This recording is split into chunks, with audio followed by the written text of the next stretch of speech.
Chapter 6. Ade as well as Jide comes versus come. Open days were very important at Stardom Schools. For the management, it was an opportunity to update parents on academic activities. A staff meeting was held prior to each edition. It needed no reminder.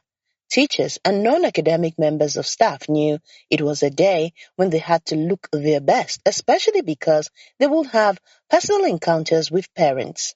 Generally, Stardom encouraged and in some cases compelled its teachers to look presentable. Some had even been fired for flouting dress code instructions. At the end of a session, the best dressed teacher was identified and presented with an award.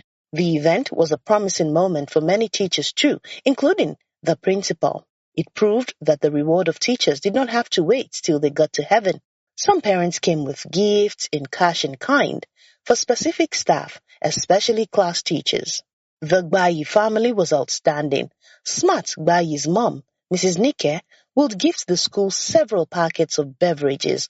Her husband worked in one of the leading beverages companies. But open day was also dreaded by teachers because parents often came with trailer loads of complaints. Any teacher who had offended any pupil genuinely or otherwise, deliberately or inadvertently, could receive packets of bottled anger. Mr. Bepo recalled an episode Mrs. Ibidunglos had sent for him, asking him to appear in her office urgently. With her was a parent, Mr. Guta, seated in a chair in front of the MD's desk. Bepo greeted the duo as he walked in, but the MD indicated she did not need any pleasantries. "Where is Farore? The one that calls himself an English teacher," she asked. "In the staff room or in the class," the principal replied, sensing there was trouble. "Wherever he is, whatever he is doing, find him. Tell him to hand over all school items in his care and disappear from the premises. Draft his sack letter and let me sign it within the next 30 minutes, the MD bellowed. Shocked, the principal looked Mr. Guta in the eye, searching frantically for a clue. He saw none, not in Mrs. Gloss's face either. The parents did not betray any sympathy for the teacher about to be flung out of a job. Rather, he looked calm, reassured, and pacified by the sack order. If there was an instruction Bepo hated, it was issuing a sack letter. He had done so a number of times. The management rarely sacked anyone directly. It executed what he considered the dirty job through his office. He always felt pained when anyone had to lose a job, especially for issues he felt were not grave.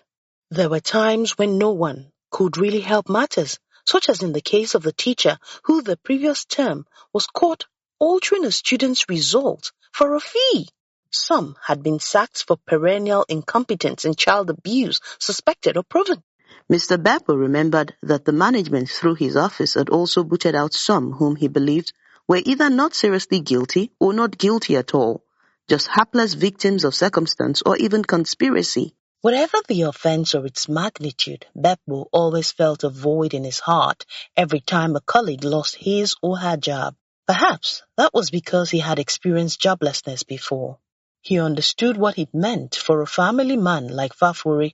What Mr. Bepo considered the most embarrassing moment of his life happened while he was out of job. An ugly incident had forced him out of a school where he worked. He had no savings and no employment was in sight. At the height of the financial drought, he ate the 2,500 naira electricity tariff he collected on behalf of tenants in the crowded Face Me I Face You house where he lived in Yanokwaja, also in Lagos. To cover up the deed, he lied that he had remitted the cash. But as the houses say, Kulumta Barao Rana Daya Tamekaya, every day is for the thief, one day for the owner. One day, NEPA, electricity men arrived and disconnected the power cable. Then truth dawned on everyone. The furious tenants rained insult, curses, and mockery on Oga Tisha, as he was called. The most aggressive complainant that God-forsaken day was Iya Matthew, the no-nonsense wife of Mr. Adio, a co-tenant. The short devil grabbed a full bowl of elubo cassava powder. Since her hand could not reach the headquarters of his corps, she jumped, rocketing her stumpy frame off the ground and dunked the bowl on the teacher's head. Immediately, Mr. Bepo became a white man, and as though the cassava flour baptism was not enough, Ian Matthew spontaneously burst into singing, Oga Tisha ole, ono wo no, Oga Tisha ole, ono wo no. Mr. Teacher is a thief. He has spent the electricity tariff. Madam, what is the matter with Farore? The principal asked the MD. Mr. Bepo, please do what I asked you to first, then come back later with a query. Or you cuckoo send the query to me electronically. Rather than get to his office and send for Farore, the principal went straight to the staff room. According to an Igbo proverb, mmiri ọkụ anaghị anọ ogologo oge n'ire. Warning that hot water does not stay too long on the tongue.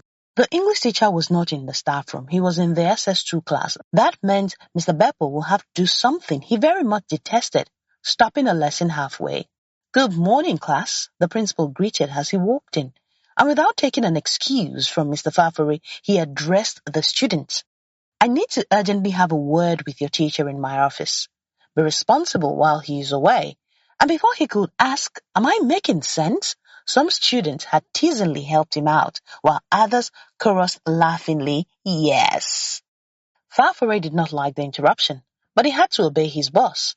He thought about handing over his note to the class prefect so that the students could copy it while he attended to the principal, but this was no longer permitted at Stardom. The management stopped it years back after a parent sued the school. The parent, an accountant with an oil company, learned that his daughter, who was blessed with very good handwriting, was asked to scribble a note on the marker board for others to copy. He had advanced counts bordering on exploitation, cheating, oppression, and visual exploitation. His lawyers further argued that the teacher was indirectly imposing a career on the girl. According to them, she might become influenced to become a teacher, whereas her parents wanted her to study medicine. On the allegation of visual exploitation, the parent said the teacher subjected his daughter to corrosive eyes that might have sexually leered at her as she stood in front of the class. The matter was eventually settled out of court after a lot of pleas by the school, and while the student was compensated with one tuition-free term, the teacher was suspended without pay for 3 months. The English teacher remembered the case, and the principal too did. Farore decided to let sleeping dogs lie and even snore as they liked by leaving the students to themselves. Mr. Farore, what issue do you have with the management? Bepo asked earnestly when both men got to the principal's office. The management? I have no problem with anyone, Farore answered. When did you get to school today? 7:30 a.m. Did you flog any pupil? No, I don't cane students. Did you have any argument with any parent or the management? Or when actually did you get to school today? Principal, why these questions? Why would I argue with anyone? You know I hardly come late. Candidly, the principal knew Farore hardly arrived late to school, although he lived quite far away. He planned his itinerary in such a way that he rather arrived very early. Like many other members of staff, he could not afford the rent charged in the Lekki area. A 2-bedroom flat could cost more than 2 million naira, with most landlords demanding 2-year rent upfront besides other expensive charges. Successive governments had tried to compel landlords to charge less and give less stringent terms. Official declarations were made to that effect, but they were rarely enforced or were simply unenforceable. This led some critics to believe the authorities were not sincere. They argued that the same governments that claimed they wanted landlords to charge lower rent were fond of slamming high prices on their housing schemes. When a 2-bedroom flat built by government cost about 10 million naira, how will the masses benefit from it? Despite being a graduate of 22 years, Mr. Fafore's salary remained 175,000 naira. How could he afford a million naira rent per annum? How could he buy the government's flat even when all he needed as initial payment was a 25% deposit? Besides, residents knew there will be other unadvertised charges. Fafore's first solution to the housing challenge was to rent a 1-room apartment in Ijayi, near the boundary between Lagos and Ogun states. In the Yanokbaja axis, he paid 170,000 naira per annum. After he got married, he moved further away to Songo, where he rented a mini flat for 300,000 naira per annum. 3 years later, he purchased half a plot of land in Ifo, a little deeper into Ogun State, where he built a 2-bedroom apartment. He had barely completed building the facility when he moved in with his family. As a matter of fact, 2 years after, he had yet to plaster the house and had neither installed a bath nor a toilet. What mattered to him most was the joy that he was no more a tenant. He had become a landlord, a bona fide member of the community's landlord association. He paid rent no more. He lived no more in fear of landlords who often behaved like land gods. The only sacrifice he made daily to guarantee punctuality at Stardom was permanently maintain shorter nights at home. He woke up late as 4 a.m. and set out for school at 4:30 a.m. Thus, he would get to the premises by 6 a.m., rest his head on his desk, and snooze for about an hour before his colleagues arrived.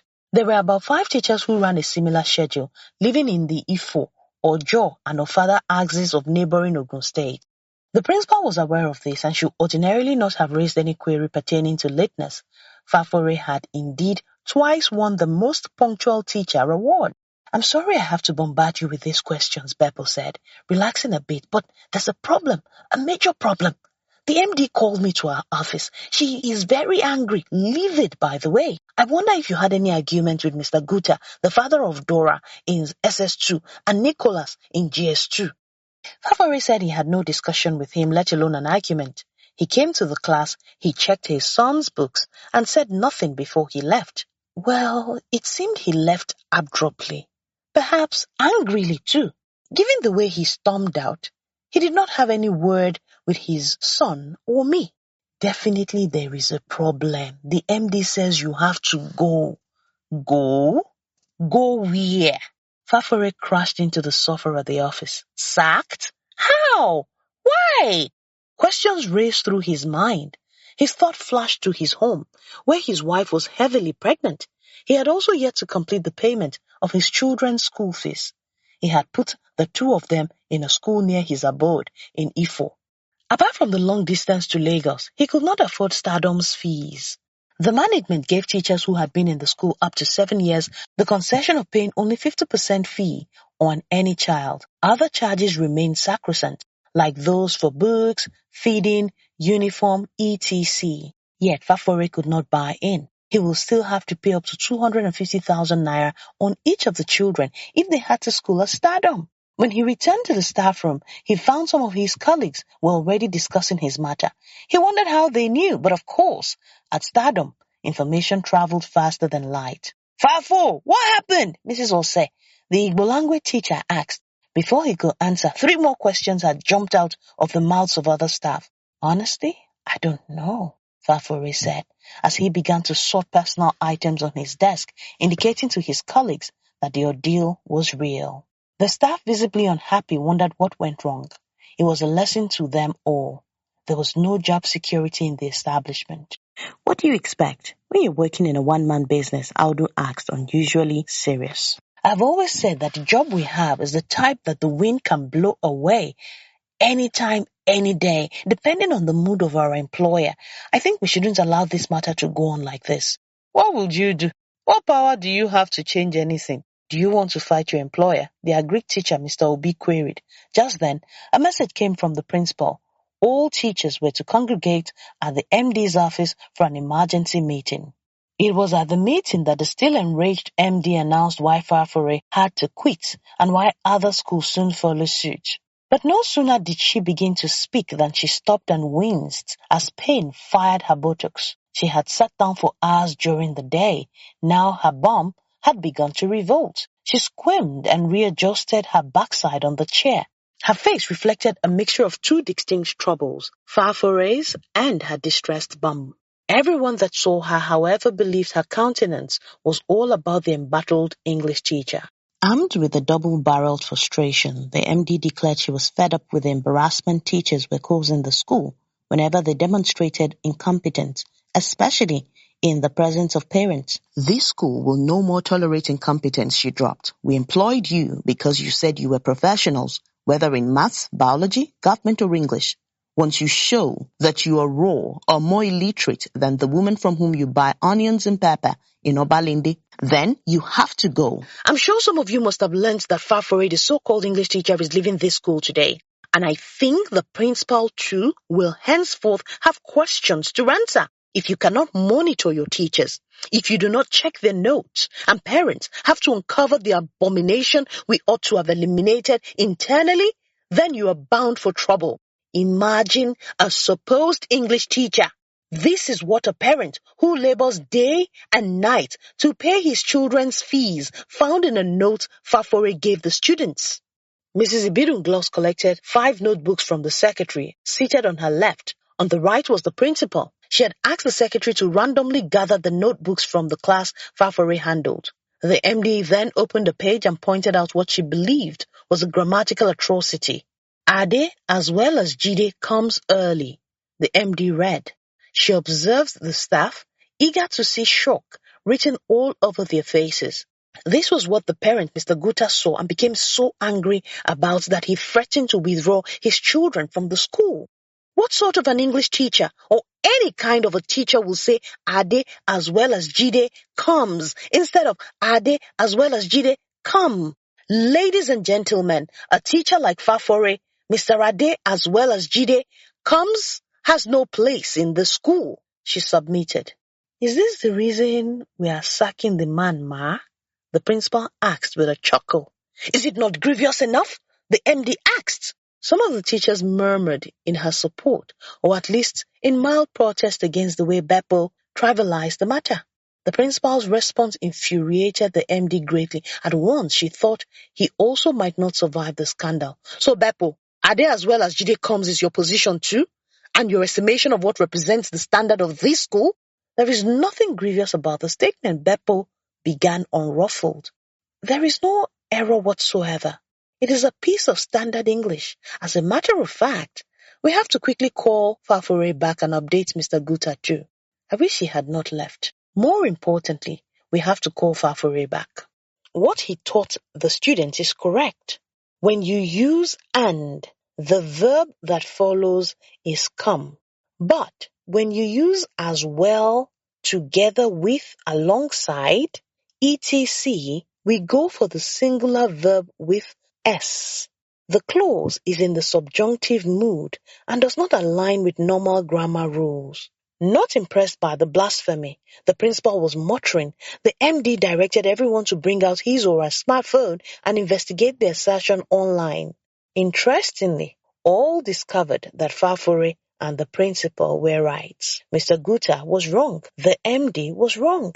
Silence. The MD had ranted publicly about an error that didn't exist. She had set in motion the sacking of a guiltless employee. She had embarrassed hard-working Farore, and now she felt deflated. Some teachers felt sorry for her. Others thought she could have been more discreet about the affair. No one knew exactly how to break the ice, but Mr. Audu was on hand to save the day. He cleared his throat, confessed he had something even more important to add to the grammatical trial. Everyone waited to hear what that could be, especially as the English question had already been roundly resolved. I just want to say that Mr. Farore, he began picking his words heavily, as well as the principal, he continued, is correct. And the MD, Mrs. Ibidun-Gloss, is hereby pardoned, discharged, and acquitted. The room rocked with laughter. Audu had done what he knew best. He stood to his feet, smiling mischievously, and gave the already amused Mrs. Ibidun-Gloss a Japanese bow. Audu, if I lay my hands on you, she returned. Principal, give him the sack letter as soon as you collect it from my great teacher Farore. Everyone laughed again.